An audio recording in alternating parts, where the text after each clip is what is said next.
So Azure AD and Azure Killchain. So basically we're going to cover here the Azure Active Directory, initial access, and the Azure Killchain. So Azure Active Directory, so you kind of see the example here of Azure Active Directory.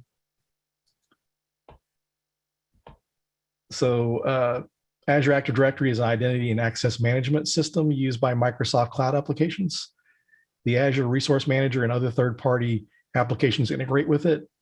So we can see that almost to an extent, you can kind of describe this as like, kind of like a single sign-on type of solution. So you see here that, you can use it just like you can with like Google, with Gmail. A lot of times Google is used to authenticate to other applications, then so can Microsoft Active Directory, Azure Active Directory. So we see here some of the different cloud applications that use it, some different external identity. It's like Ping Identify and Computer Associates. And you could use this to access Twitter and Facebook, other social medias, and some of your own applications. So if you've got like a Microsoft environment, then this may be a good way for you to manage your access. And so there's a couple of links here that are in this that I'm going to share up in.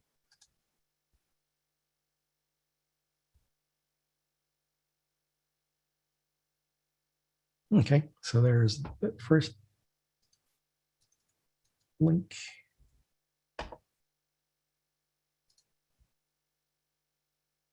Some helpful resources from the course author included in this. So yeah, and Azure Active Directory is different. It's not just like Microsoft Active Directory. There's some differences. So Azure Active Directory is not legacy Active Directory in the cloud. Azure Active Directory domain services, and then virtual machines and Azure running legacy directory. So you can have environments where you have like a on-prem in the cloud hybrid approach. So Active Directory versus Azure Active Directory. So you kind of see the combination here, or see the comparisons with the Windows Server using Active Directory and Azure Active Directory. So Windows Active Directory uses LDAP, and then Azure Active Directory uses REST APIs. So this makes it easier to interact with applications, and this also makes it easier to interact with things off premises, and you can let people access applications without them being on premises and have accounts in your Active Directory environment. This is a good way to keep those separate. I remember back early in my application security days, we had a solution that we were able to authenticate, and we created like a separate Active Directory for our consultants and contractors to use and third parties. And now something like this makes it easier to let that for people to be able to access that using the REST APIs. So you have the old school NTLM and Kerberos, and then with Azure you have OAuth, SAML, OpenID, etc. for authentication. Then you have structured directory, your OU tree within Active Directory, and it's a flat structure in Azure Active Directory. You have group policy objects in Windows, and a lot of your security roles are managed that way, but there's no GPOs in Azure Active Directory. So REST API, someone says REST API helps segment different access to applications. It really doesn't necessarily segment. It makes it easier to give access to different applications, because if you look at APIs, how they've become popular in applications, IoT uses it, mobile devices. Sometimes instead of writing a completely new application, or there's like IoT devices, ICS can use APIs to connect to the application. So that way it kind of gives you different ways to access. So APIs just make it easier. It doesn't really segment, but we kind of used APIs before with some past options to be able to authenticate, to be able to access applications. So REST APIs make it easier to communicate over the internet and using different technologies, because a lot of your mobile applications will have this nice GUI interface, but then you got APIs that are running, doing all the connections in the background to your databases and applications. So no GPOs, super fine-tuned access with Windows Active Directory, predefined roles on Azure Active Directory. And then instead of your domains and forest, you have tenants. And then also instead of trust, you have guests.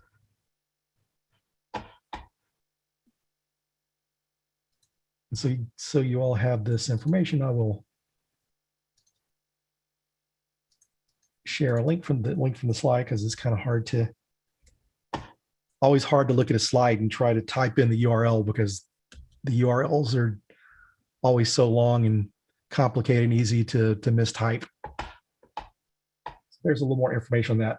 And as far as this content goes, learning to pen test, make sure you're going back and going through, someone like Michael, he got his Azure certification. So Michael's a good example of what to do if you're wanting to be a good cloud pen tester, dig more into the Azure piece, because, like I was mentioning, if you want to be a network pen tester, then understanding Windows, understanding Active Directory is going to make you a better network or infrastructure pen tester. And so you got the Azure AD environment. That's a similar environment, but it's kind of different. So you need to learn those intricacies. And this is actually something I'm learning along the way too, as I'm trying to learn this area better.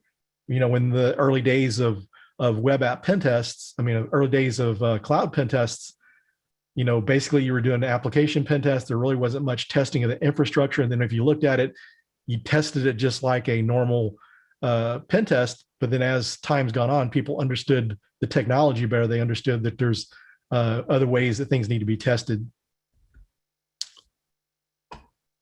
So David says, very familiar with red teaming on AD, but not so much with AAD. What's the difference with tenants and guest? Well, tenants is more of that's what the domain, what you have instead of domains. The tenant is basically, for all intents and purposes, replaces the domains. And then guests, you would think guest users, but that's kind of like a trust. So you can allow people in from other domains and stuff to access it. So it works kind of like a trust. And so that's a good way to learn some of these things too, because I was just discussing with my students last night at Dallas College that a good way to learn Burp Suite or learn Zap is to go through and map the different types of technologies, kind of like that previous slide that we showed what it took the place of. So learning how to find the replacements of those, or what takes the place of that in this environment.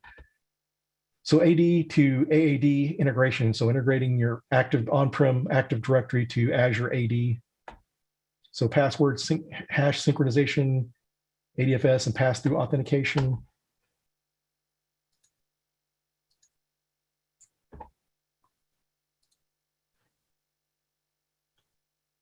And so just kind of backtrack on that last slide.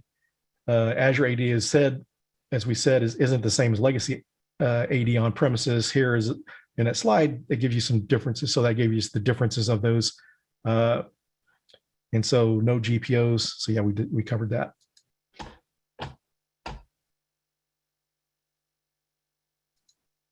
And so with this all being said, you can, let's call this now to integrate your current existing Active Directory environment with Azure AD. There are 3 available ways to do that: with password hash synchronization, which is the most common and recommended method, with AD federated services, or with pass-through authentication. And I will share that resource as well.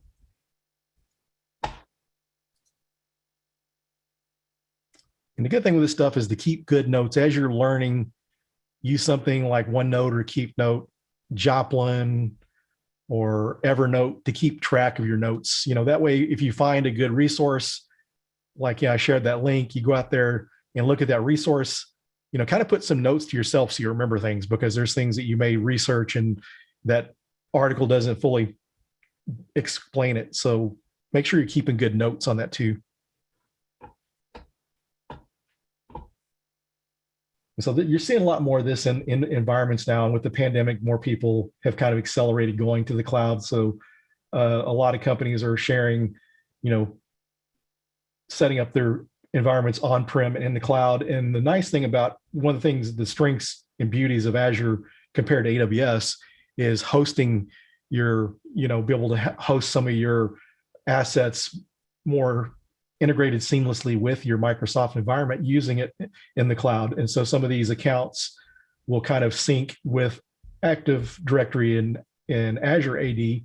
So you're able to utilize both of those. So Waleed has a question. Azure AD has the same concept as Windows AD, same concepts joining computers AD and server.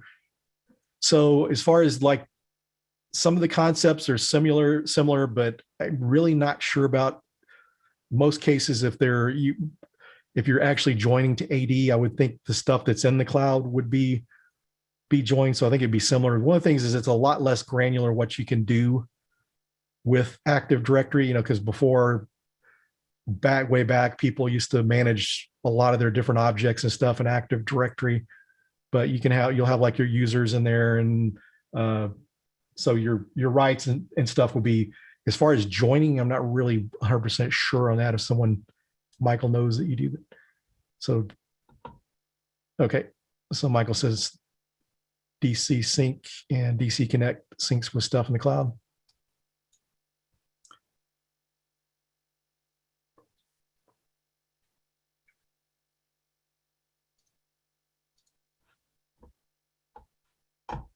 Okay, so does AAD still include such things as unconstrained delegation and resource-based? There's still resource-based access controls, but the unconstrained delegation, I am not sure about that one. Michael, if you know the question of that, the answer to that question. And so here shows some of the roles-based stuff, the roles-based access controls. So the roles, so Azure, and of course, Azure AD offers role-based access control for assigning more granular access to resources. What may be confusing at first is that Azure AD roles are only within Azure AD and not other resources, which the exception of global admin, who can assign himself access to Azure resources. So we kind of see roles administration, some of the different roles in there. And so some of the beauty too is some of these things are predefined, so they make it a little bit easier for people to manage compared to some of the Active Directory environments. Because actually I got my first exposure to Microsoft Active Directory in the beginning. The company I worked for, we used Novell NetWare, and we used NetWare Directory Services for our directory services. And as Microsoft gained popularity and Active Directory kind of evolved and improved, then we kind of went away from that.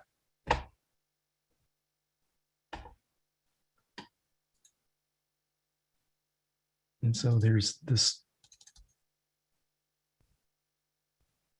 document on the roles-based access controls. There, it can be found, that link.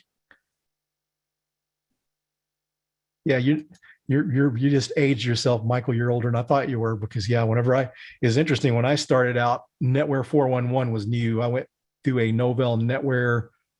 It was interesting because it's a NetWare upgrade class that they taught. So the school that was teaching Novell NetWare had been teaching 312, and then 411 came out, and there was like an upgrade path.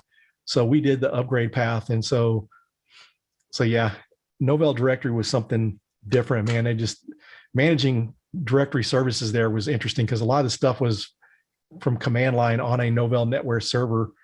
And man, when things got out of sync, boy, it could be a nightmare.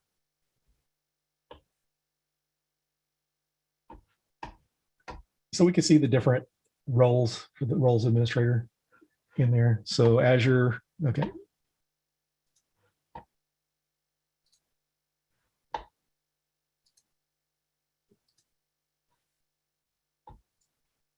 So protections. So Azure AD offers some protections that, if configured and enforced, they can cause problems. If that are configured and enforced, they can cause problems for us as a pen tester. So the good thing as far as defending yourself. As a pen tester, gain access to Azure. In some cases, even if we had valid credentials, the two features I want to mention here are access control policies and identity protection. See, identity protection is a mechanism that allows Azure to monitor user usage for suspicious activity. If such suspicious activity is detected, then Azure can automatically take action and either, for example, deny access to the user or send a challenge to the user to gain additional verification that the account has not been compromised, such as require user perform multi-factor authentication.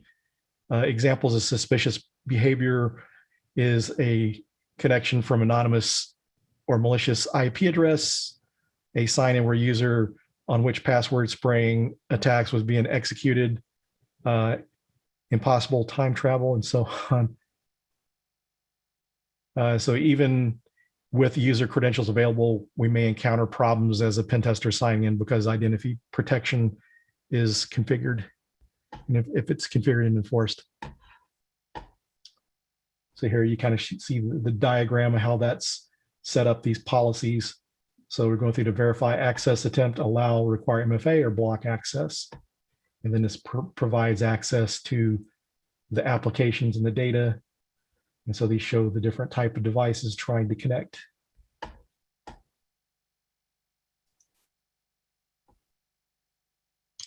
Yeah, DOS 3. Yeah, either Michael, you're older, or you started with computers. You might have started with computers pretty young too. For me, I got started with Novell NetWare in 1997. I got kind of started. I didn't even get my exposure to computers happened in 1993, so I didn't really get access as young as some people did. So I was kind of a little older getting into the game. And so we'll go ahead and share this link here. Yeah, Novell NetWare, the biggest, I thought was the toughest thing was dealing with the client setting up. You had to, back in the day, you had to set your memory settings for the NetWare client to work. You'd have to set your memory. You didn't have so much, memory to work with. So you had to set the memory to load in certain areas and all that. It was a major hassle. Just no Sun Microsystems, please. I actually, back in 2001 or into 2000 to 2001, I actually got to take Sun Solaris training. There are two, the Sun Solaris course and then the administrator course. Back then, the company I was working for had Sun Solaris in the environment, so I did take Sun Solaris. Several environments back in those days ran Sun Solaris as well. That's what, Linux really pretty much affected the Unix environment. You just don't hear quite as much about it anymore.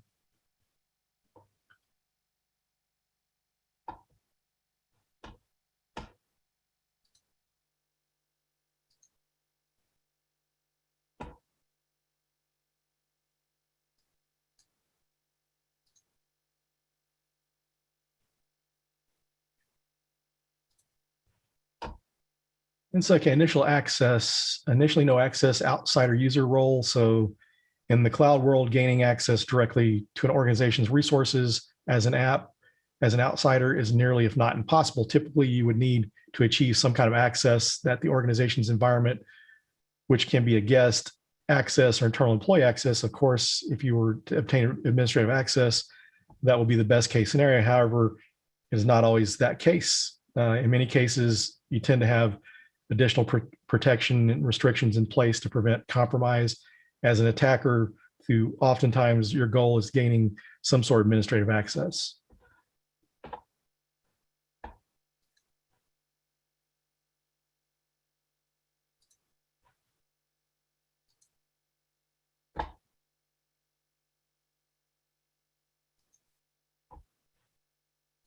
And so now we're going to cover the Azure Killchain.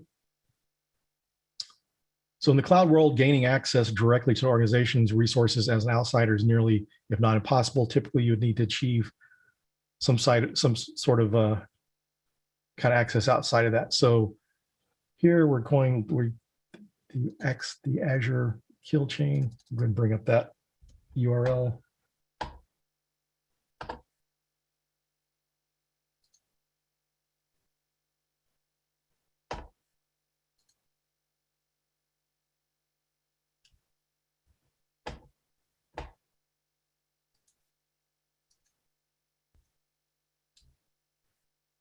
And there's the link to the Active Directory or the Azure Active Directory Killchain.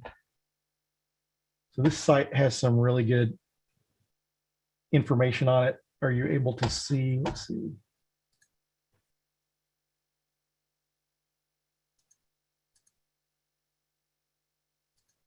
Zoom in a little bit more. Hopefully everyone can see that. Let me know if you can't see that. So here's the Azure Active Directory and M365 Killchain. So of course, this was kind of inspired by the Lockheed Martin Killchain, the concept of that. And so introduction, according to Verizon's database breach report in 2020, external attackers are considerably more common than internal attackers in the cloud. In the cloud area of the organization, from the outside is much more difficult. So this is kind of an interesting stat because this is a pretty reputable report. External attacks are considerably more common, but you hear other companies mentioning that 60% of the breaches are typically from internal to a company. So, but this is a good resource, the Microsoft Database Breach Report, the Data Investigation Report. So the Azure AD and Microsoft Killchain is a collection of recon techniques and hacking tools the authors discovered and built over the last 10 years while working with Microsoft and cloud services. So the Killchain roles here. So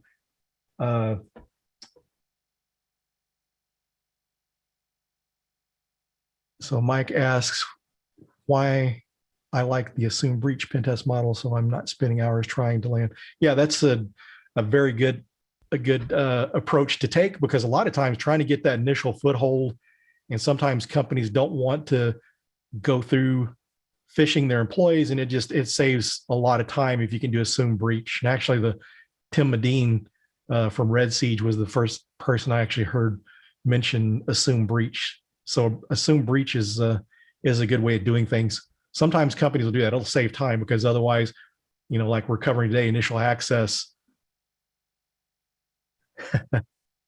Yeah, I don't know who originally coined that term, if it was him or not, but that's who I got it from. But Tim's a good resource. It's kind of interesting here in Dallas. He lives outside of Dallas, and he's come to Pwn School before. He's actually one of our last in-person Pwn School meetings. I think it was in December 2019. He presented at Pwn School, which was very, very awesome. So nice to see him at Dallas Hackers Association. So I'm once at the local DEF CON group giving a presentation. So the Killchain roles. So the Killchain roles consist of 5 different roles: outsider, guest, insider, admin, and on-prem admin. Typically, outsiders are aiming for guest, insider, or admin roles. Similarly, guests are aiming for insider or admin roles. Insiders can already do so much harm, but to get the keys of the kingdom, they often are aiming for cloud admin role. So we kind of see the different roles here and what they're trying to access. So this shows the roles target. So Azure Killchain roles and target. So attacker's ultimate goal is to get access to target tenant. The Killchain provides tools for recon to improve targeting organizations. After gaining the preferred role out of scope for Killchain, the Killchain provides tools for hacking the organization. So this site in general is really great for stuff related to Azure. So you'll want to bookmark that link I put up and keep that in your notes. So outsider refers to a user who has no access to the tenant of the target organization. Outsider can extract information from any tenant using publicly available APIs and DNS queries. So there's a blog post here that you can get more details. The ultimate goal of an outsider is to gain guest, user, or an admin role. So guest refers to a user who has guest access, external user, or to the target tenant. These users have a restricted access to Azure AD, but it can gather a lot of information from the tenant using various APIs provided by Microsoft. For instance, guests can easily read the whole Azure Active Directory using MS Graph API. So there's a link to that, and there's also a blog post. So this is a really good article, so definitely bookmark that and go in and you can dig a little deeper on that. So user, so this is Insider. User refers to normal users of the tenant. They have read-only access to practically all information in Azure AD. However, the users are also able to invoke denial of service attacks against their own tenant by filling the Azure AD with user or device objects, making it practically unusable. So admin refers to the global administrator. Global admin has unlimited access to all the settings in the tenant. As such, they can change security settings, access any data, and create backdoors. On-prem admin refers to an administrator who is administering on-prem servers running Azure AD, Connect, Active Directory Federated Services, or Active Directory. On-prem admins doesn't have direct access to the cloud, but they can dump Azure AD Connect credentials and gain admin rights to the cloud. If organization is using desktop single sign-on, also known as seamless single sign-on, on-prem admin can dump MD4 hash of Azure read single sign-on computer account password and create Kerberos tickets to log in as any user in the tenant. Similarly, if an organization is using identity federation, on-prem admin can export the token signing certificates and sign any as the user of the tenant and bypass multi-factor authentication.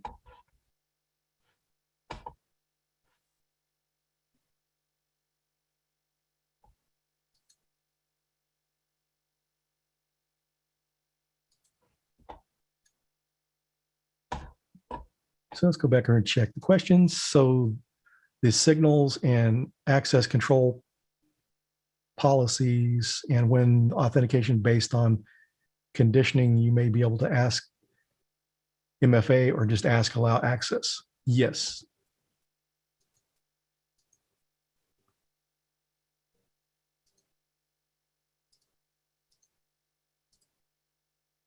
Ibrahim says, in password hash synchronization, users can still access their apps in Office 365 with their expired password. It is secure from the security perspective. Thanks for the comment. Okay, so that concludes the Active Directory kill chain.